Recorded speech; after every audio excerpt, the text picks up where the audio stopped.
ನಾಳೆ ಮತ್ತೋರ್ವ ನಕ್ಸಲ್ ಮಹಿಳೆ ಶರಣಾಗತಿಯಾಗುವಂತಹ ಸಾಧ್ಯತೆ ಇದೆ. ಉಡುಪಿ ಮೂಲದ ಲಕ್ಷ್ಮಿ ತೊಂಬಟ್ಟು ಶರಣಾಗತಿಯಾಗುವಂತಹ ನಿರೀಕ್ಷೆ ಇದೆ.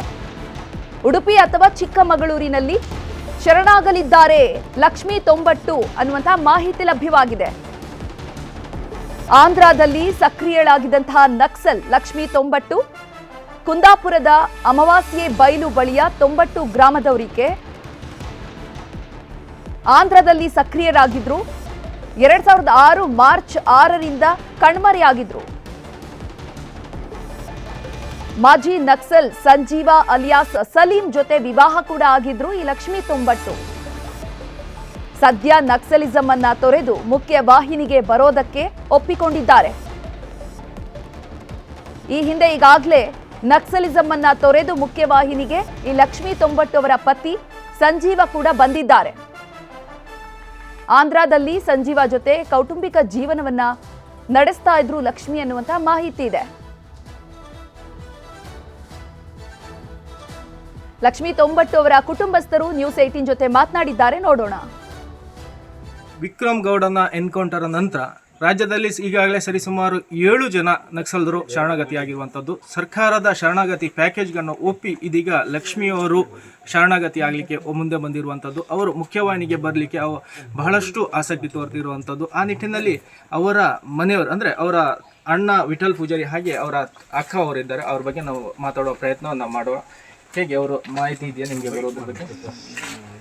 ಮಾಹಿತಿ ಒಳ್ಳೇದು ಬರಬೇಕಲ್ಲ, ಮನೆಗೆ ಬಂದು ಒಳ್ಳೆ ರೀತಿ ಇರಬೇಕು, ಮನೆಯವರು ಒಗ್ಗೂಡಿ. ಅದೇ ಒಂದು ಬಗ್ಗೆ ಭಾರಿ ಖುಷಿ ಮಾಹಿತಿ. ನಿಮಗೆ ಯಾವಾಗ ಸಂಪರ್ಕ ಕಡಿತಗಳು ಅಂದರೆ ಅವರ ಸಂಪರ್ಕ ಇದ್ದಿದ್ರ ಹೇಗೆ? ಸಂಪರ್ಕ 3 ವರ್ಷದಿಂದ ಈಚೆಗೆ ಸಂಪರ್ಕ ಫುಲ್ ಕಡಿತ ಬಂದಿತ್ತು. ಅಲ್ಲಿವರೆಗೆ ಇರಲಿಲ್ಲ.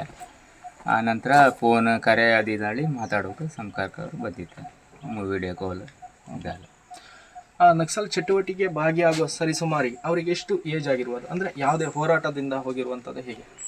ಒಂದು ನಮ್ಮ ಈ ಡಿಪಾರ್ಟ್ಮೆಂಟ್ ಇದರಿಂದ ಅರಣ್ಯ ಸಮಿತಿ ಇದರಿಂದ ನಮ್ಮ ಕೃಷಿಯ ಬಗ್ಗೆ ತೊಂದರೆ ಕೊಡ್ತಾಯಿದ್ರಂತ ಅದ್ರ ಬಗ್ಗೆ ಅವಳು ಮನುಷ್ಯನಾಗೆ ಬೇಜಾರು ಮಾಡ್ಕೊಂಡು ಈ ಸಂಡು ಪ್ರಾಜೆಕ್ಟ್ ಕೆಲ್ಸಕ್ಕೆ ಹೋದ ನಂತರ ಅತ್ತೆ ನಮ್ಮ ಮನೆಗೆ ಹೋಗಿ ಬರ್ತಾಳೆ, ಮನೆಗೆ ವಾಪಸ್ ಬರಲಿಲ್ಲ.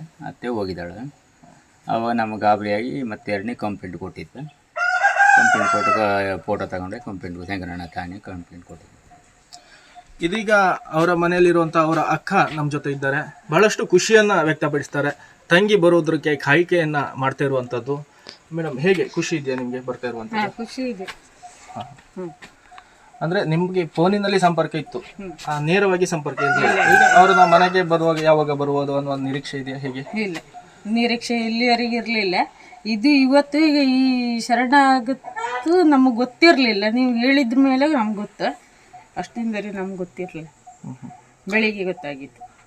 ಅದು ಯಾವುದೋ ಸರಾಯಿ ಅಂಗಡಿ ವಿರುದ್ಧವಾಗಿ ಸಹ ಹೋರಾಟ ಮಾಡಿದ್ರು ಅಂತ. ಅದು ಅವಳು ಸಂಘದಲ್ಲಿದ್ದಿದ್ರ, ನವೋದಯ ಸಂಘ ಅಂತಲೇ. ಆ ಥರ ಸ್ತ್ರೀಶಕ್ತಿ ನವೋದಯ ಸಂಘದಲ್ಲಿದ್ದಿದ್ಲ. ಆವಾಗ ಎಲ್ಲ ಒಂದು 10-15 ಜನ ಲೇಡೀಸ್ ಇದ್ದಿದ್ರು. ಆಗ ಎಲ್ಲ ಒಟ್ಟು ಮಾತಾಡ್ಕೊಂಡು ಮನೆಯಲ್ಲೆಲ್ಲ ಗಣಸರು ಕುಡ್ಕೊ ಬಂದು ಗಲಾಟೆ ಮಾಡ್ತಾರೆ ಅಂತ ಹೇಳಿ ಇದು ಮಾಡಿದ್ರು, ಸ್ಟ್ರೈಕ್ ಮಾಡಿದ್ರು. ಅವರ ಮನೆಯವರನ್ನ ಮಾತಾಡಿಸಿದ್ದೇನೆ. ಅವರು ಬಹಳಷ್ಟು ಇಂಗಿತವನ್ನು ವ್ಯಕ್ತಪಡಿಸಿರುವಂಥ ಬಹಳ ಖುಷಿಯಿಂದ ಅವ್ರನ್ನ ವೆಲ್ಕಮ್ ಮಾಡಲಿಕ್ಕೆ ತಯಾರಾಗಿರುವಂಥದ್ದು. ಗಣೇಶ್ ಸಾಹೇಬ್ರಗಟ್ಟೆ, ನ್ಯೂಸ್ 18 ಉಡುಪಿ.